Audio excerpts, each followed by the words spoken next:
Turn your old jars into Halloween jars by just putting on some paint,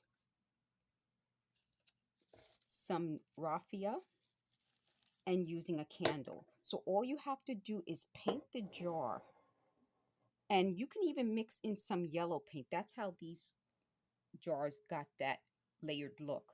This is some glue, stick glue on the outside to make these boxes. And when this craft was originally done, the paint didn't stick, so it could just easily come off. You can scrape it off. But if your paint sticks to the jar, the easiest way to get it off is just to scrape it off. And that's what gives it this sort of scary Halloween look.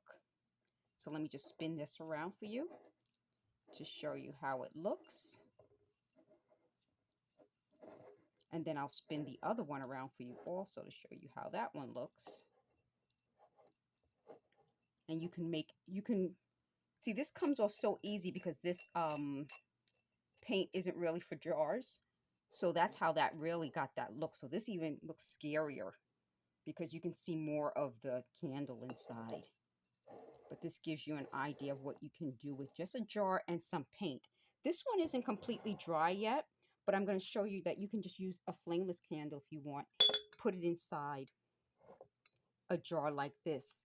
And if you want, you can leave it painted or you can chip off the paint to give it this look. So that's an easy recycle, reuse, repurpose Halloween craft. Thanks for watching.